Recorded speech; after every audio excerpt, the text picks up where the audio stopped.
Anarchism and Other Essays by Emma Goldman. Anarchism, what it really stands for. The history of human growth and development is at the same time the history of the terrible struggle of every new idea heralding the approach of a brighter dawn. In its tenacious hold on tradition, the old has never hesitated to make use of the foulest and cruelest means to stay the advent of the new, in whatever form or period the latter may have asserted itself. Nor need we retrace our steps into the distant past to realize the enormity of opposition, difficulties, and hardships placed in the path of every progressive idea. The rack, the thumbscrew, and the knout are still with us. So are the convict's garb and the social wrath, all conspiring against the spirit that is serenely marching on. Anarchism could not hope to escape the fate of all other ideas of innovation. Indeed, as the most revolutionary and uncompromising innovator, anarchism must needs meet with the combined ignorance and venom of the world it aims to reconstruct. To deal even remotely with all that is being said and done against anarchism would necessitate the writing of a whole volume. I shall therefore meet only two of the principal objections. In so doing, I shall attempt to elucidate what anarchism really stands for. The strange phenomenon of the opposition to anarchism is that it brings to light the relation between so-called intelligence and ignorance. And yet this is not so very strange when we consider the relativity of all things. The ignorant mass has in its favor that it makes no pretense of knowledge or tolerance. Acting, as it always does, by mere impulse, its reasons are like those of a child. Why? Because. Yet the opposition of the uneducated to anarchism deserves the same consideration as that of the intelligent man. What then are the objections? First, anarchism is impractical, though a beautiful ideal. Second, anarchism stands for violence and destruction, hence it must be repudiated as vile and dangerous. Both the intelligent man and the ignorant mass judge not from a thorough knowledge of the subject, but either from hearsay or false interpretation.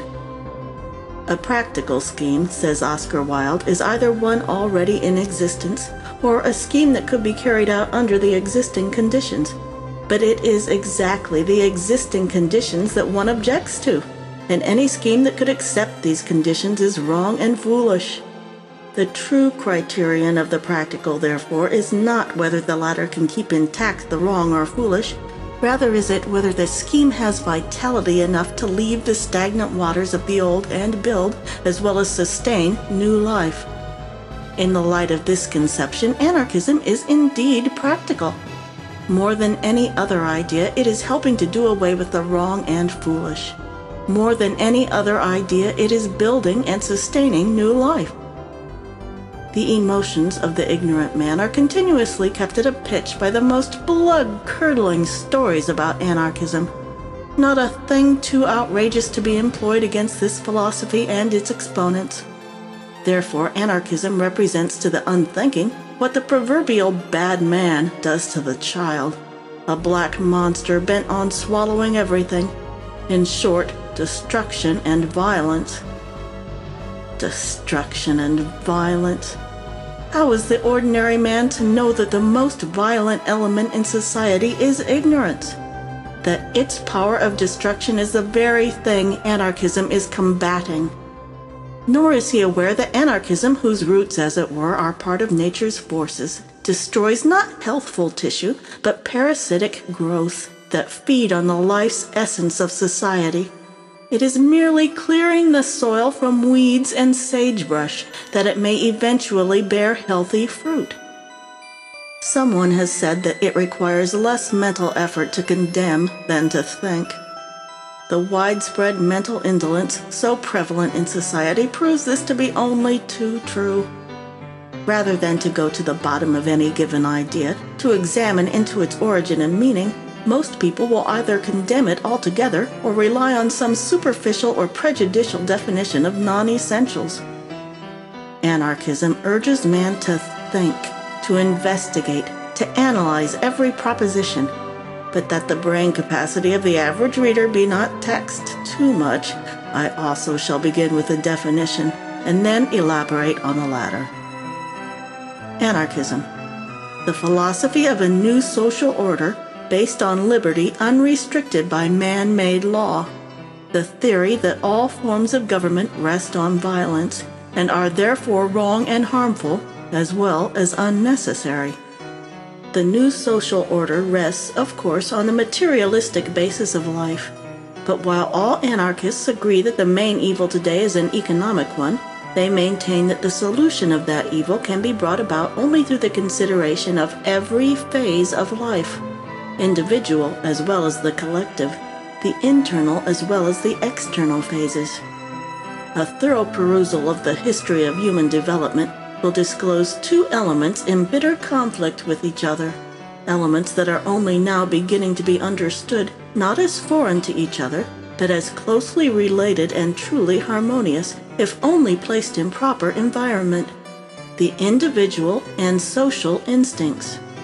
The individual and society have waged a relentless and bloody battle for ages, each striving for supremacy because each was blind to the value and importance of the other. The individual and social instincts, the one a most potent factor for individual endeavor, for growth, aspiration, self-realization, the other an equally potent factor for mutual helpfulness and social well-being. The explanation of the storm raging within the individual and between him and his surroundings is not far to seek. The primitive man, unable to understand his being, much less the unity of all life, felt himself absolutely dependent on blind, hidden forces ever ready to mock and taunt him. Out of that attitude grew the religious concepts of man as a mere speck of dust dependent on superior powers on high, who can only be appeased by complete surrender. All the early sagas rest on that idea, which continues to be the leitmotif of the biblical tales dealing with the relation of man to God, to the state, to society. Again and again the same motif: man is nothing, the powers are everything. Thus, Jehovah would only endure man on condition of complete surrender. Man can have all the glories of the earth, but he must not become conscious of himself. The state, society, and moral laws all sing the same refrain: man can have all the glories of the earth, but he must not become conscious of himself. Anarchism is the only philosophy which brings to man the consciousness of himself, which maintains that God, the state, and society are non-existent, that their promises are null and void, since they can be fulfilled only through man's subordination. Anarchism is therefore the teacher of the unity of life, not merely in nature, but in man. There is no conflict between the individual and the social instincts any more than there is between the heart and the lungs. The one, the receptacle of a precious life essence, the other, the repository of the element that keeps the essence pure and strong. The individual is the heart of society, conserving the essence of social life. Society is the lungs, which are distributing the element to keep the life essence, that is the individual, pure and strong. The one thing of value in the world, says Emerson, is the active soul. This every man contains within him. The soul active sees absolute truth and utters truth and creates. In other words, the individual instinct is the thing of value in the world. It is the true soul that sees and creates the truth alive, out of which is to come a still greater truth, the reborn social soul. Anarchism is the great liberator of man from the phantoms that have held him captive.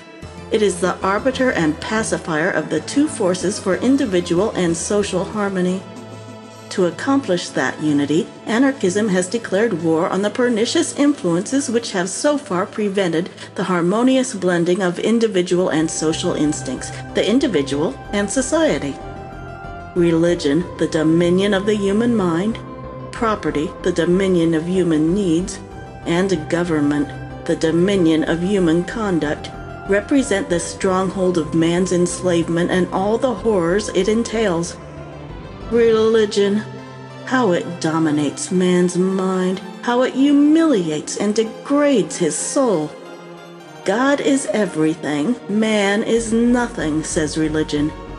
But out of that nothing, God has created a kingdom so despotic, so tyrannical, so cruel, so terribly exacting that naught but gloom and tears and blood have ruled the world since gods began. Anarchism rouses man to rebellion against this black monster. Break your mental fetters, says anarchism to man, for not until you think and judge for yourself will you get rid of the dominion of darkness, the greatest obstacle to all progress. Property, the dominion of man's needs, the denial of the right to satisfy his needs. Time was when property claimed a divine right, when it came to man with the same refrain even as religion: sacrifice, abnegate, submit. The spirit of anarchism has lifted man from his prostrate position. He now stands erect with his face toward the light. He has learned to see the insatiable, devouring, devastating nature of property, and he is preparing to strike the monster dead. Property is robbery, said the great French anarchist Proudhon. Yes, but without risk and danger to the robber. Monopolizing the accumulated efforts of man, property has robbed him of his birthright and has turned him loose a pauper and an outcast. Property has not even the time-worn excuse that man does not create enough to satisfy all needs. The ABC student of economics knows that the productivity of labor within the last few decades far exceeds normal demand 100-fold. But what are normal demands to an abnormal institution? The only demand that property recognizes is its own gluttonous appetite for greater wealth, because wealth means power, the power to subdue, to crush, to exploit, the power to enslave, to outrage, to degrade.